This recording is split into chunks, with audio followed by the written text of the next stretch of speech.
Well, hold your hearts, because Takeoff, one-third of the dynamic Atlanta rap group Migos, has died. Yes, you heard it right. Migos emerged in the 2010s as a vital force in its local scene, before exploding onto the national stage. They managed to shape the zeitgeist without losing any of their regional appeals, opening the door for subsequent acts, and the members cited Takeoff as the group's secret weapon. Man, cause my boy Tate been spitting bars. Yeah. My opinion, he the best.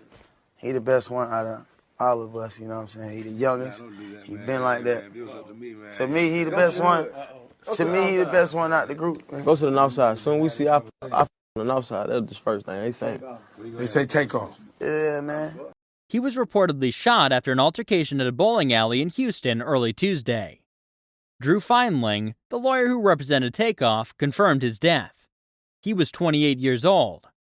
So what's next for the Migos? Without further ado, let's explore the in-depth details of the entire situation. Before we move ahead, make sure you hit the subscribe button.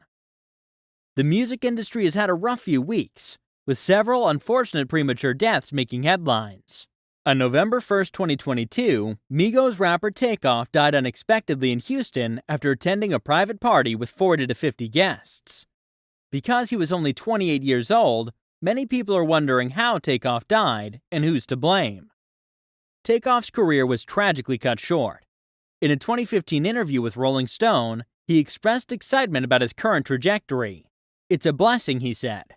"However, this is just the beginning. You haven't seen anything yet." Who was Takeoff? A lot of you might be wondering about this celeb. Takeoff was an American rapper who was best known as a member of the hip-hop group Migos. He was born on June 18, 1994, in Lawrenceville, Georgia, and grew up with his uncle Quavo, whom he described as more like my brother, in an interview with Fader. Takeoff began rapping in 2008 alongside Quavo and Offset, with Migos releasing their first full-length project, a mixtape called Jug Season, in 2011. The following year, they released No Label, another mixtape. Migos rose to prominence in 2013 after the release of their hit single Versace, which went viral. Drake remixed it and it peaked at 99 on the Billboard Hot 100 chart. Let's rewind. The 2013 breakout hit Versace by Atlanta trio Migos marked a clear dividing line between the city's older generation of rappers and its new vanguard. The rapping was a glittery stomp, with much of it delivered in triplets. Syllables that were tightly clustered and landed like quick jabs. Drake, the genre's most important ascendant superstar at the time, volunteered his services for a remix, mimicking the group's peppery flow and, by extension, introducing it to the rest of the world. Takeoff, who was shot and killed in Houston, was the primary engine of what became known as the Migos flow. What happened exactly? The rapper was one of 3 people who were shot around 2:30 a.m. after an argument broke out at 810 Billiards and Bowling. The remaining 2 victims are expected to live. According to the authorities, no arrests have been made. The triplet pattern that became a Migos signature wasn't new to hip-hop. It had been a staple in Memphis rap for years, in the work of 3 6 Mafia and others, and it was part of the cadence-bending arsenal of Bone Thugs and Harmony, the Cleveland sing-rap pioneers. Migos, on the other hand, made the style sound new, less performative, and more glossy. It had the briskness of a rough-and-tumble triumph, as well as a hurried urgency. Takeoff was declared dead on the spot outside a Houston bowling alley, according to Houston Police Chief Troy Finner. He also stated that no arrests had been made, but he urged witnesses to come forward with information. "Sometimes the hip-hop community gets a bad name," Finner explained. "And I know, evident from this city and people with whom I have a personal relationship, a lot of great people in our hip-hop community, and I respect them." But let's get back to Takeoff. I received numerous calls from Houston and beyond, and everyone remarked on what a wonderful young man he is, how peaceful he is, and what a wonderful artist he is. And I'm calling on everyone, hip-hop artists in Houston and across the country, to participate. There are so many talented men and women in that community who I love and respect, and we all need to stand together and make sure nobody tears down that industry. He went on to say that he doesn't want to speculate on whether Takeoff was the intended victim, but that based on what people say about him, he's well respected and nonviolent. we have no reason to believe he was involved in anything criminal at the time, and people describe him as very peaceful, loving, and a great entertainer, so I would not expect him to be involved. The rise to fame. This is the nature of hip-hop innovation. It's sometimes about what's said, but it's just as often about how it's said. And the triplet flow that Migos popularized in the mid-2010s became a genre standard, buoying a generation of Atlanta rap. When Migos arrived, Atlanta was already a hotbed of hip-hop innovation, but the trio was primed for streaming-era success, pulsing with youthful energy, relying heavily on catchy choruses, and collaborating widely.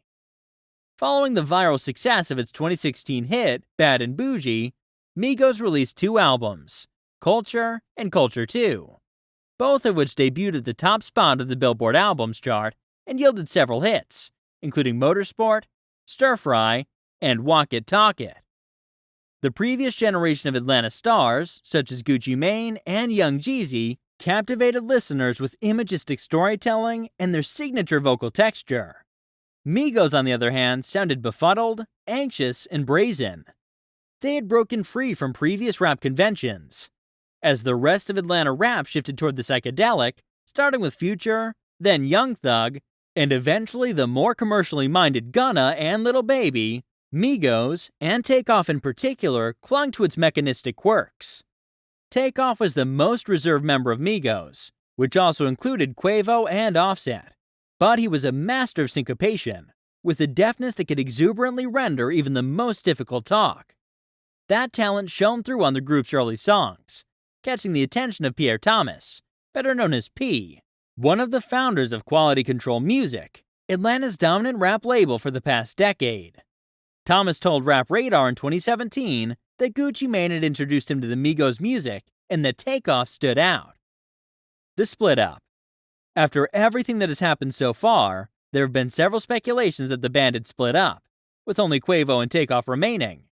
This was later confirmed when the duo released their first album together in October 2022. Furthermore, Offset unfollowed his former bandmates on social media after they announced their new musical venture without him, and left the Migos name behind. No member of Migos has ever officially confirmed the alleged affair. Despite this, Quavo released a single titled Messy, with some fans assuming the lyrics discuss Saweetie cheating on him with Offset. To sum up, well, following the news of Takeoff's death, family, fans, friends, and fellow musicians paid tribute to him on social media. It's been heartbreaking, but the industry has to deal with the painful loss of a great rapper. So, what do you think is the future of Migos? Is it ever going to be fruitful or even the same? That said, what do you think about this video? Comment down below. Oh, well, share this video with everyone, especially the Migos fans out there. And stay tuned for more interesting videos.